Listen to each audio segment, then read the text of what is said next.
Well, hello everyone, and welcome to the latest roundtable discussion on Highland dancing that we have as part of Cowell virtual gathering that we're hosting this year.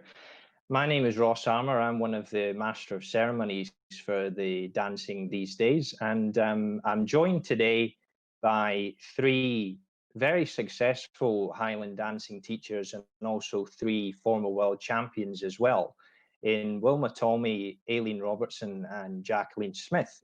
So to kick us off here, Wilma, if I could start with you, what are some of your earliest memories of attending Cowell Gathering? Well, I only attended Cowell Gathering 3 times. Before the third time I won the Worlds, I'd only danced there 3 times. Okay, so my first memory is my sister, Lilias, told me dancing at Cowell and coming third and then coming fourth in the under 18s. And that was a great thrill for me. The first year she danced, I wasn't there. I went to the games. And it was 8-2 in the Chartreuse, and she made a mistake. She miscounted. And after that, I got a row from my parents to say I should be there. Hence the reason I was at Cowell the next year. So that was that. I got a lot of thrills out of Cowell. Great. Aileen, what are some of your earliest memories for coming to Dunoon and attending Cowell? Well, my earliest memories has to be, I think I was 13, and it was my very, very first Cowell. And of course, there was all the excitement, and I was fortunate enough to get a first in the reel. And at that time, to win a Cowell gold medal was a big issue. So I just remember being behind the platform, and there was just somebody handed you a flag. You know, the days of the flags. Right, and so you get this flag handed to you. And I was so excited because it was my first time dancing at Cowell. And I went onto the platform. I stood with my hand out and my foot out. And my dad was able to get a photograph before any other dancer had actually come up beside me.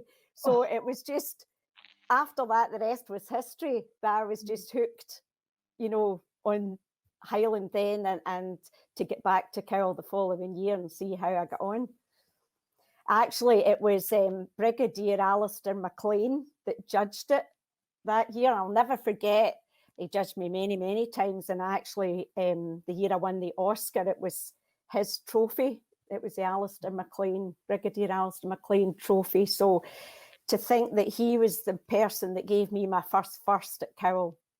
And then, as I say, onwards and upwards after that. It's very exciting. Jackie, what was the first time that you obviously flew over from Canada, and what do you remember about that year?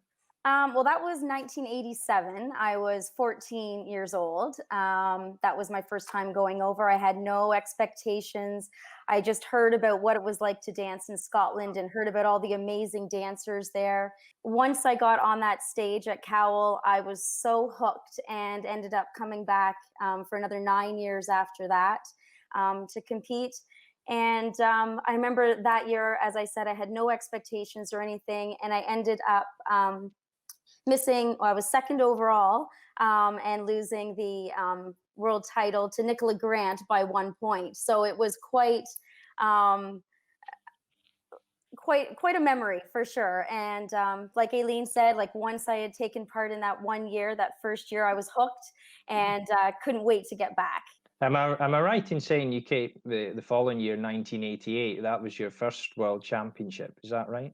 Correct. Yes, I was 15. Yeah, the juvenile. And what about that year specifically? Obviously, a very special one. What do you remember about that year? Well, that year, yeah, that dream come true. I'll never forget them calling my number and saying my name. And it would just kind of made all of my training and everything just worthwhile. And that was my goal. I never, ever thought that I'd be a world champion. So that was an amazing memory for sure. And Wilma, what are your memories of winning the world championship? Obviously yourself initially. The rain. The rain. Common memory each year. Absolutely pouring down. And in Scotland, we never wore jackets. We always wore waistcoats, didn't we, Aileen? Yeah. And the rain was running down the inside of my blouse, right down, you know. and also the sword dance, because there was sawdust on the platform. You couldn't see the sword. You just hoped that your body turns put you in the right place, you know. And then when you finished, there was a great sigh of relief from everybody. Then the stewards had to come up and clean the platform and put down fresh sawdust for the next group, you know. So it was quite an experience. As you say, there were 3 men judges, weren't there? I can't remember who they were. I didn't know any of them.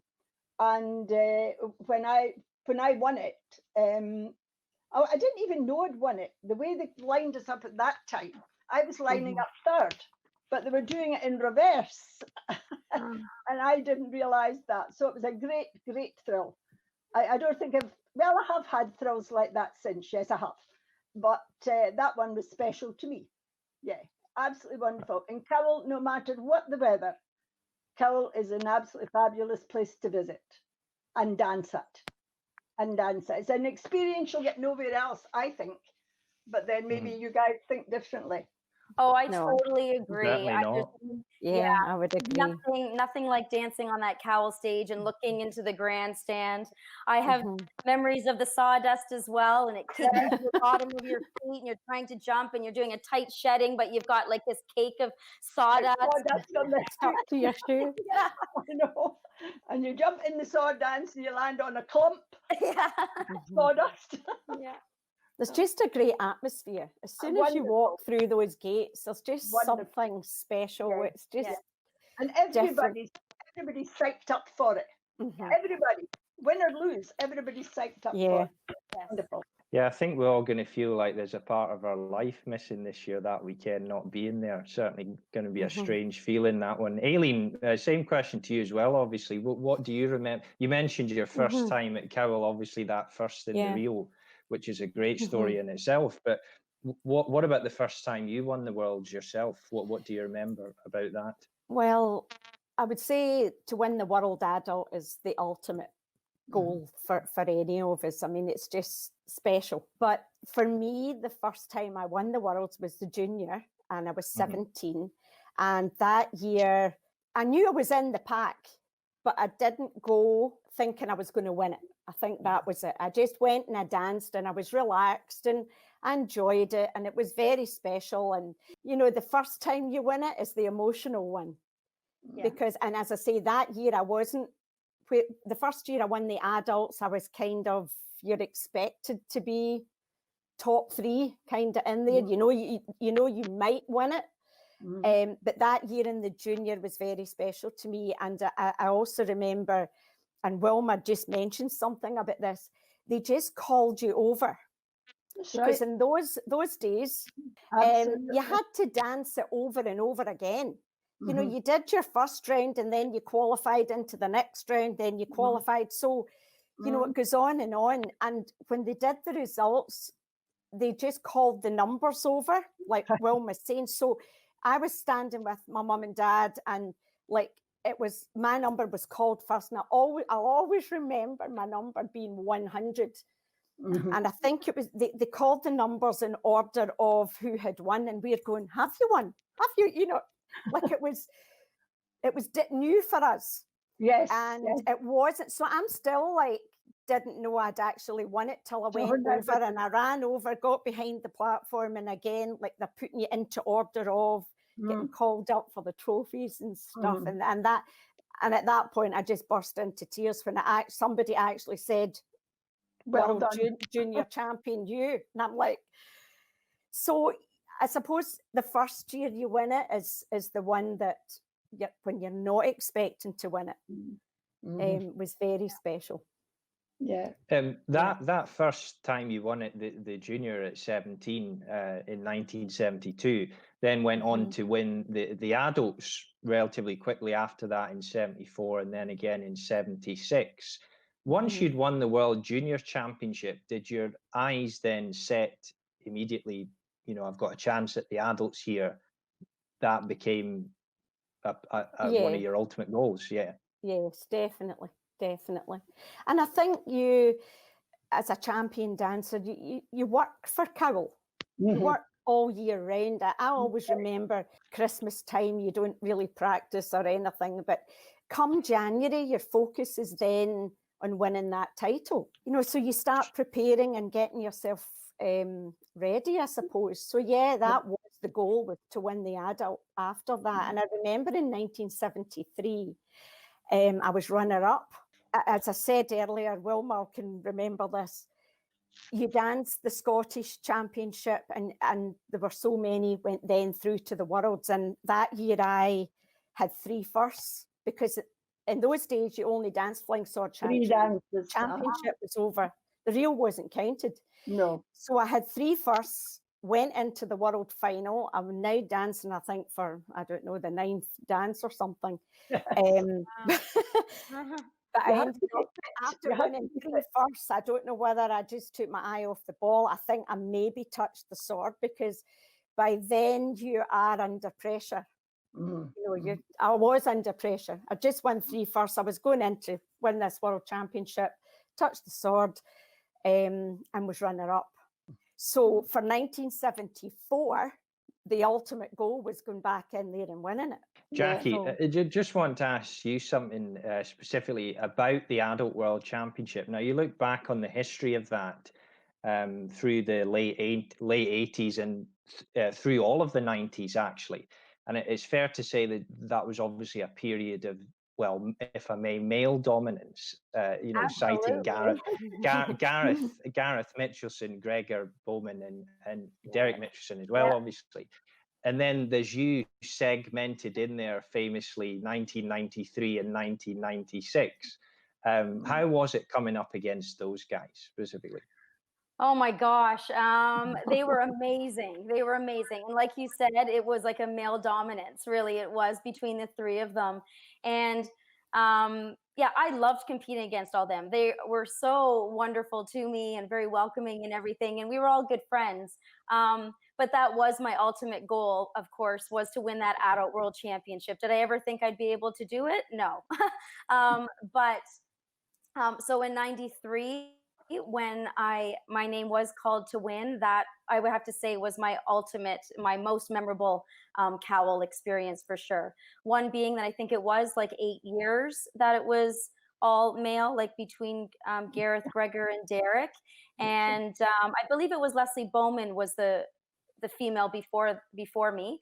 And then also it was so memorable because in the history, I guess I was the first Canadian, or the first Canadian to win all 3 world adult titles. So the juvenile, the junior, and the adult. And that year, again, in history, it was 3 dancers from Canada, and let alone from Ontario, and 2 dancers from the same studio. So it was really quite an amazing day for sure. I bet. Yeah. And then I didn't go back in 94 because I was like, that was my ultimate goal. I had accomplished it and everything. And I was just switching teachers as well in 93, because 93 was my last year with Delma Wilson. And she was staying in Scotland after that. And then I ended up going to Mrs. Jones, Sandra Ball Jones. And we had decided we wouldn't go back in 94, but I missed cowl so much. And I just wasn't done dancing and that feeling. So I went back in 95, and I believe I was 3rd. I believe Derek won that year. And then went back in 96 and managed to accomplish the world title again. So that was a great feeling. Then I was done. Then I was good. Yeah. I mean, just before we move on, Wilma, I've got to ask you obviously about the success, in particular your 2 sons, you know, double figures world championships between them. And then I believe your daughter Ailsa was also 2nd in the world juvenile in 87 as well. How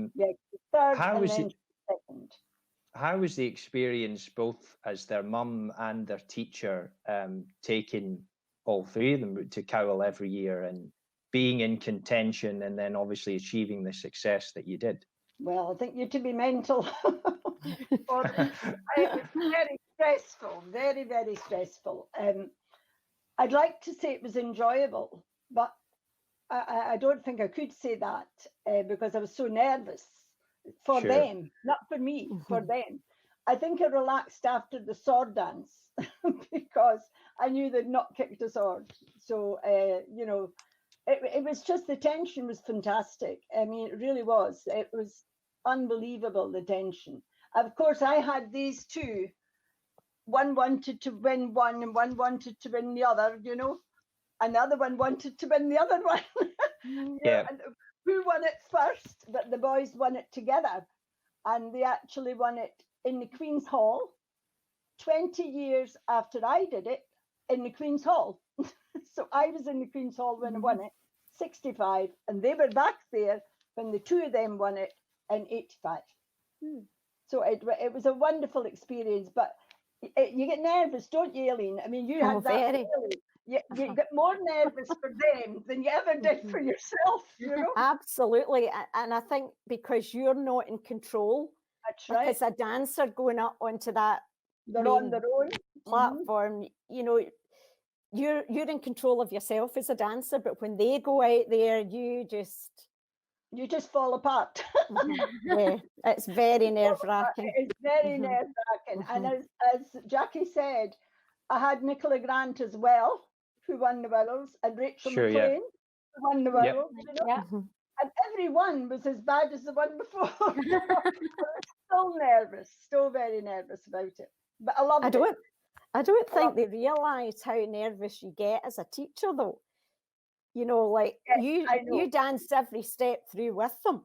Yes, absolutely. But he was asking specifically about my family, weren't you? Yes. Yes, So yeah. I think they did a wonderful job, And these three males were all very, very good. There was nothing between them, you know. And it was when they started at Cowell on the fling, nobody knew who would win because they were all so good, you know. And that's fine. That's what competition's all about. They fought against each other. And I know my boys fought against each other as well. And they fought against each other in a class. You know, the competitiveness came out in their training. And when they went there with Gregor there too, they did the same thing. So it was really something. Might not happen again. Just wanted to move on now to some of the advancement of the Highland dancing facilities we've seen at Dunoon Stadium over the years. I mean, we've obviously been going to the stadium for a long, long time now, but the facilities have obviously advanced. The obviously one being that we obviously have the shelters over the platforms now, so we don't go into the Queen's Hall anymore. Talking about that specifically with the rain and then going into the Queen's Hall, Aileen, what do you remember about that? I only remember one year in the Queen's Hall, and I had a pupil who was a contender in the juvenile that year. I think she ended up third. It was devastating. Like it just seemed to change everything, and the weather was so bad, and they didn't know whether they were moving in. And what I can remember, there was quite a pause between being in the stadium and then moving to the hall, and everybody was just, you know, I was at the stage where I thought I just want to go home because you felt so bad for the dancers. You know, because they had to move venue, and then, you know, this hall, Queen's Hall, I suppose it could have been anywhere, just and it was like a normal competition because you didn't have that atmosphere of being at Cowell. So, but that's the only year I remember in the Queen's Hall, and I remember the boys and dancing and winning, and you know, it was ended up okay, but it was the initial movement from the one to the other, and everybody was wet and just. And in these days, they danced in the morning to qualify in the afternoon. Yeah. So you had to be very fit to dance in these days, you know, very fit, which they all were. Yes, they were all definitely. Yeah. Jackie, I suppose you went into the Queen's Hall a few times as well, did you? Well, see, I only really remember once. Yeah, but and I don't remember actually doing the finals in the Queen's Hall. I remember doing like the qualifiers. And I remember that same thing, like the atmosphere. just having everybody so close together. I think that's one thing with Cowell, you can spread out and get away from the competition type thing and do your thing, kind of stay focused. But I do remember just trying, like there was indecisiveness as to whether we were going to go in, we were going to stay out, that sort of thing. And then finally going in and trying to, stay focused. But I just remember, just it being a little bit more intense just because everybody was so close and being inside. Like I always like dancing outside for that reason, for sure. Yeah. I would agree. Yeah, I think we're all grateful now that we can obviously stay outside with the shelters that they have at Cowell now, albeit the weather tends to be what it is. What I will say on that front is if we can survive the rain we had last year, then we can survive anything. I was feeling like that in 1965. I don't remember ever having a Cowell as bad as last year. It was quite something, wasn't it? Yes, it was. But we got through it, and I'm sure we'll be back there next year, of course. Even when we danced at Cowell and the rain was battering down, the sawdust on the stage, no cover. The poor judges had no cover either. They were holding the umbrellas up and trying to write. You know? They had no cover whatsoever. So they had to be brave as well. Yeah, sure. But those are all memories that we all love and remember. I wouldn't change a thing. I wouldn't change a thing. It was just Cowell. It was. Yes. It's just Cowell, you know? Yep. One thing, I mean, if you've all three of you have mentioned this in some capacity so far, but one thing that's obviously changed over the years as well is the format of the World Championship and qualifying for it in the Cowell Week, as well as the results process. Wilma, what was that format back initially in your competing days to begin with? I mean, you mentioned an 8-2 Chartreuse earlier. Yes, but when I did it, it was down to 6-2, so I was a bit better. Oh, okay. The marks were 8, 5, 3, 1, a half, and a quarter. And Cowell only gave 3 prizes and 3 trophies in my day, right? Then they stepped up to give certificates for 4th, 5th, and 6th. And I always remember one dancer got a 6th in the reel, and that quarter of a point gave her the World Championship. And she ran across the field. I'm going to frame this, you know, and it was Christine Lacey. She was going to say a quarter of a point, you know. And, you know, I really do think we still have an awful lot of ties. We have a lot of ties. We haven't got it right yet, in my opinion. I don't think they've got it right yet. There's too many people tying. And I thought the idea was that would be eliminated as well as we could, you know. But I wouldn't like to see it back at 8, 5, 3, 1. No, I wouldn't like to see it back at that. No. And at that time, the funny thing was, we didn't have numbers over 100, but then the number and the mark could get confused, you know, if you were dancing at number 78 and you got 78 for your mark, the mind boggles. But they very soon latched onto that, and the numbers then started at 100 up, you know, and the marks had to be up to 100. So that's resolved that one. But over the years, Cowell has done so many things to improve the situation. It's just wonderful, I think. Yes, definitely. Yes. Constant improvement. Every year there's something else. Aileen, what was the format when you were dancing? Well, as I said, we danced, and then I think if you won a prize, if you had actually won 1st, 2nd, or 3rd, you got into the world finals. That's right. And I do remember actually being called over. It was myself and Sandra Kennedy, and we had to dance the fling because we had a tie.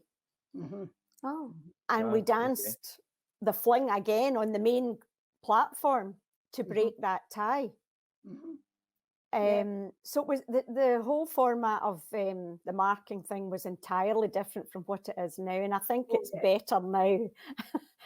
There's still a lot of ties, you know. Yes, but that tie when I danced was actually broken there and then by, so that was yet again another dance you had to do. Yeah. But you were then in these days. Yes, probably. Yeah. Yeah, Mhm. you had to be fit. Mhm. Jackie, how about yourself? What was the qualification process like for you back then? Well, it was like Wilma was saying, it was the 8531 that I was that I had All for a right, while yeah. there as well, and that was Mhm. why you were able to lose titles to 1 point type thing, right? Mhm, But mhm. what Yeah. that way you were able to actually add up all the numbers in your head, so you could kind of figure it out a little bit more compared to the numbers today, right? Sure. But I do remember that we had to qualify in each dance. We did. We Yeah, did. so that was mind-boggling because if you hit the sword, you were out of that dance, and then what were the chances that you could be successful on 3 dances type thing? So that kind of played with the mind, and I do believe it was trying to get a placing from each judge. So if you were in a judge's top 6, any of the 3, then you would qualify in that dance from what I remember. Moving on now to more of your role as the teacher in attendance at Cowell. Obviously, all 3 of you have had a number of success, not only winning the world yourself, but obviously as teachers as well. Aileen, if I could start with you on this one, what is it like preparing for, and I suppose I'm referencing, say, the July-August period of the dancing calendar. How do you go about preparing a high-level dancer to compete successfully at Cowell? Well, I think it's quite important to try and build them up, like Wilma's saying about the fitness. I think the secret's probably peaking them in August. Yeah. And I think like August, there's so many championships now, so they have to be at the top of their game during August. The week before Cowell, I would say it's too late to do anything. I think if they're not ready by then, they're not going to be ready. It's a case of just reminding them of things they have to remember, but keeping them focused, motivated, playing it down, that so that they stay calm within themselves. Because and as a teacher, you're telling them all this, knowing inside that you're going to be a wreck. Because as a dancer, we've experienced it. We've experienced somebody telling us, now just get up there and dance and enjoy it. And you're telling your pupils the same. Hitting a world final, just go up there, knowing all the time that, oh heavens, like. But I think, as I say, it's a build up and getting their fitness just to be there at the right time and keeping them mentally focused and injury free as well. Yes. Because sometimes you feel, especially now, the kids can do too much and they overdo things. And by the time they come into August and they're dancing championships every weekend and they're getting ready for Cowell, the practice, the practice, the lessons. And then by the time we get to Cowell, we have to gauge them to dance for 3 days. Now, they don't all dance for 3 days, but yes. And as I say, I think the week of Cowell, you have to just play it down a bit, take the pressure off them and let them out with your control after that. Wilma, what would you add to that in terms of what you've done yourself, preparing these high-level dancers to compete at Cowell? Well, like Aileen said, you really don't want them to peak too soon. You want them to be very fit. Fitness has to play a big thing here because they dance so many days. It's very draining. And the last day is their championship, their world championship. So you have to try and keep them focused. But again, like Aileen says, it's too late to put pressure on them because they should be ready and they should be putting pressure on themselves, not us putting it on them, because it's too late. They have to be prepared, well prepared to go to it and give it their wholly all. And sometimes it works, sometimes it doesn't, But no, I agree entirely with what Aileen said. Jackie, how would you answer that one? Yeah, I agree with both what Aileen and Wilma have said. I think in Canada we have our June, like in June, we have our provincials at the beginning of June, and then we have our Canadians at the beginning of July. So that's kind of another time to peak.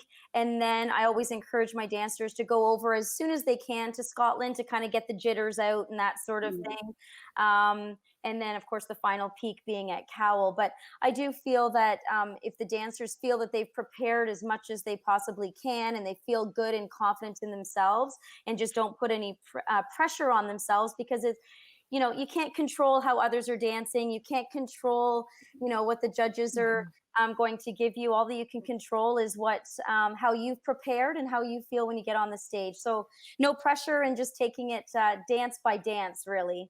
So if one dance didn't go as well as you would have liked, forget about it, move on to the next, because every result can be very different in each dance. Yes. Yeah. Jackie, if I could just ask you specifically about the period between the Canadian Championship, which is traditionally at the start of July, huge event, obviously, for you guys especially. What do you tend to do between that, the finish of that, and then coming over to Scotland, say, in early August? Well, I would say after any kind of major event, we take a little bit of downtime just to recover a little bit, because that series, there's a lot of dancing. Like, I think it's 5 days of dancing. Like, it's a lot. And if you can either dance in all of them or, you know, pick and choose. Of course, you have to qualify for the Canadians, but normally take a little bit of a break. Not meaning not doing anything, maybe doing some strength training, that sort of thing, and then getting back into it and making sure you're doing lots of stamina leading up to Scotland, because we do know in Scotland they're very, very strong, powerful dancers and very, very fit. So we do make sure we kind of up our game a little bit more going over to Scotland, but we do take a little bit of a break after Canadians just to recover a little bit, and then know that we go in full force. Wilma, come back to you now, moving on to a slightly different topic. And in general, what are some of your happiest or best stories you've had from Cowell over the years? Oh dear. We could be here all day answering that. Yeah. Yeah. I think every Cowell is different. I think every Cowell is different. And every year there's somebody pops up from Canada or wherever that you haven't seen before that threatens to take it, you know. So you're always aware of that as well, because they are very good in Canada. They are. And I don't know, we just, the greatest thrill is when the results come out, provided you've won it. That's the greatest thrill. Then you know, right, I've won it, you know. And in my case, as a teacher, that was my greatest thrill, to know they'd won it, you know. But Cowell to me, there'll never be anywhere like Cowell, as far as I'm concerned. Cowell is great. I always say to my pupils, it's like the Wizard of Oz. There's no place like home, or there's no place like Cowell. It's just a superb atmosphere. The atmosphere is electric, and you're seeing people you haven't seen for a year, and you're making old acquaintances, you know, and that's part of Cowell, meeting your old friends and your old acquaintances, you know, and seeing From how they're doing. World, of course. Yes, yes, exactly. It's tremendous. There's no end to Cowell. Aileen, what are some of your best memories from the Cowell weekend? Oh, well, as Wilma was saying, every year there's something special happens. I think maybe the year Ailey won the Scottish for the first time and she was 12 was very special. I won that trophy as well. Oh, did you? Yeah, I did. The Isabel St. John Trophy, I believe it's called. That's correct. That's right. Yeah, I do remember that. That's my claim to fame at Cowell. Well, that's a good claim.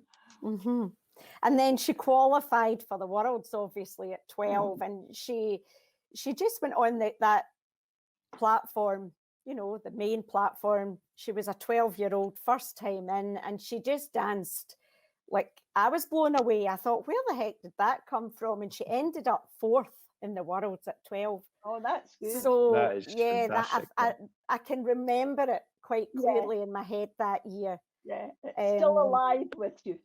Yeah, Yeah. because again, you didn't presume that that would ever happen. You know, we No. went in that first year just, and she did go. She just went up and danced. She had no pressure on her, Mhm. and that's sometimes you get the best out Yeah. of them.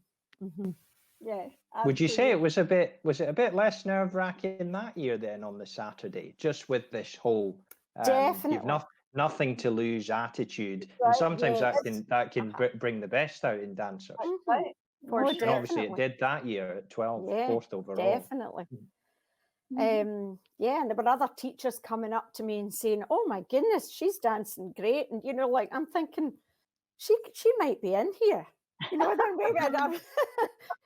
Yeah. could you know, oh, she's you know, people are saying that she's definitely in the top 6, definitely tops, and I'm like, because it was very, we weren't looking for it at all, not expecting it at all. No, no. But as Wilma said, going through those gates and every year and meeting up with all your old friends, I your know. Scottish friends as well, but I the know. overseas people that That's right. turn up there every year. There's just something special. There is. The moment you arrive in The Dunoon. atmosphere is electric. Yeah. Yes. I mean, Yes. I also remember we had a caravan, and at that time there were quite a lot of dancers. Parents had caravans, and you went for the weekend, and we all met up, and just that camaraderie of, you know, everybody met in their caravans. The parents were all friends, and the exciting part was driving up to Gourock and buying your program before you Yes. got on the boat. Yeah, That was a big deal then as well. it was. Mhm. Yeah. That sticks in my mind. Seeing So, who had entered. yeah, you look at Yeah. it wasn't by age group, I don't think then, Wilma. No, It was it was just, just you had the- one page of Yes. everybody's name and you're checking their numbers, and Yeah, I know. By so just Gourock, you'll mean to by Gourock, you'll mean to jump on the ferry, of course, right? To yeah. get the ferry So they across sold to the Dundee. programs before the They sold ferry. them at the ferry. Uh-huh. They Right, were in right. the queue to board the ferry, and there were, Mm. you know, people. Everybody's head was Sell. in the book. Yeah. So you never Jackie, you spoke look- to anybody on the ferry for looking at the program. Trying to find out who was judging as well. Mhm. Jackie, you'll obviously have built up a huge Highland dancing friendship over here in the UK as well, coming over here all of those years. As Aileen and Wilmer have mentioned, is that a particular highlight for you as well, coming over here and seeing all your friends? Well, not just from the UK side, but all over the world, of course. Exactly. Yes. Like, I mean, over here, I mean, our Canadian Championships is very big, and a lot of people come over for that. But there's nothing like Cowell. Like, everybody's there, right? So that will definitely be missed this year. But every year, that is just seeing everybody. That's definitely a highlight for sure. And you know, we used to always go over and stay in the caravans, stay there for a week. And I always remember like walking down the main street of Dunoon, and you'd be seeing people and you'd see the trophies in the windows and all of that sort of thing. Like, great memories of that, just bumping into everybody in downtown Dunoon. Like, another highlight I just remember is also like after winning the Worlds, and we would carry our trophies down the street, like, and it was like a parade, and everybody's hooting, hollering, and like, what a feeling that was. Yeah, and I do remember times when my mom couldn't come over due to work, and I remember there was like a phone booth outside of Cowell, and I would have to wait in line after the results to call my mom to say, hey, you know, I won, and she wouldn't believe me, and I'm trying to convince her over the phone. So just little things like that I remember. But the biggest part would definitely be the socializing of seeing everybody. Absolutely. And everybody's like just so excited to be there, you know? So yeah. I just had a vision of you in this tiny little phone box there at Cowell, obviously jubilantly phoning your mum over in Canada, probably bucketing rain outside the phone box as well, of course. Yeah. Great. Just wrapping up now then, folks. Obviously, it's sad, but necessary that we're not going to be there physically in person this year. Wilma, what is it you're going to miss the most about not being in Dunoon for Cowell? Well, I think it'll be good weather for a start. Oh, no doubt. Sod's law there, right? Yes, I think it'll be good weather for a start. Well, after Cowell, Derek always took his keyboard with him, and we had a ceilidh at night, you know, and it was fantastic. Now, no matter how tired Derek was, he never complained about the tiredness because he was really getting into the keyboard, you know. And our memory of one year was this person who kept insisting he sing. One, he couldn't sing, he couldn't keep a note, but he insisted on singing. So we let him sing. But the highlight, and there was not a dry eye in the place, was when James McCorkindale came in and he entertained us. It was hilarious, absolutely hilarious. We weren't even thinking about Cowell and who won. We were just enjoying ourselves. So it was a lovely finish to Cowell. So we would go home on the Sunday then. But we always had this ceilidh on the Saturday night after Cowell. Great. And Derek always did the entertaining with his keyboard. So it was good. It was really good. But to me, Cowell is just a fantastic atmosphere, meeting your friends. And as you say, Elaine, queuing up to get in and they're shouting across hi. And, you know, it's wonderful. It's just wonderful. You don't realise you've made so many friends till you go back to Cowell. And then you know.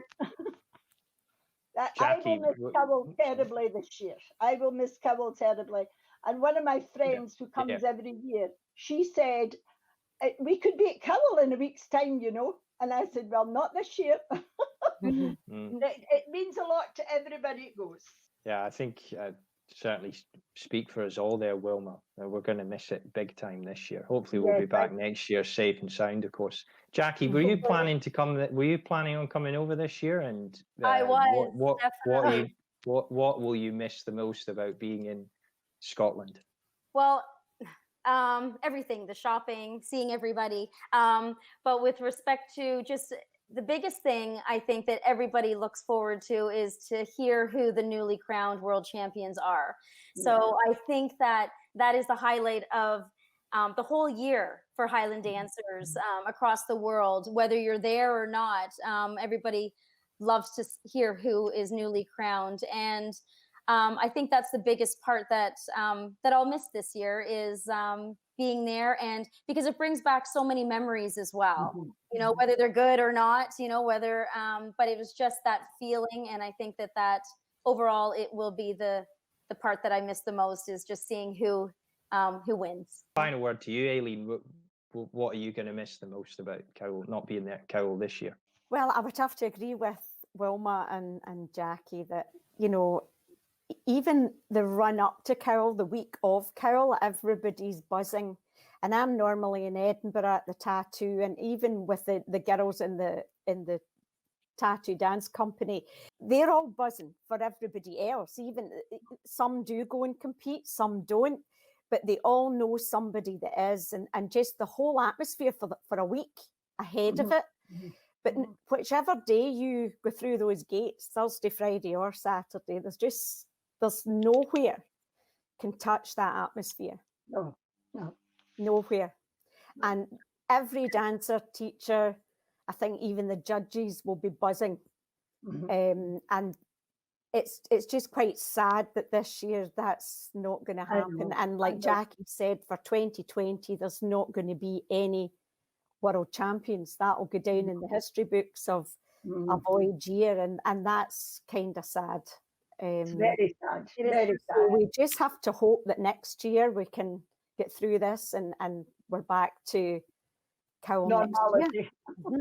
Well, I'm sure we will be, and you know, on the day that we do get back there, hopefully August 2021, you know, I'm sure we'll celebrate it even more than what we have done before. Well, that completes the discussion for today. I'd just like to finish with thanking you all very, very much for taking part. It's great to see you all and obviously looking well. And thank you everyone that will be tuning into this and has tuned into this to watch. And from myself and everybody else at Cowell as well, of course, just want to wish you all the best. Keep safe, and we'll see you all soon. Thank you. Thank you. Thank you.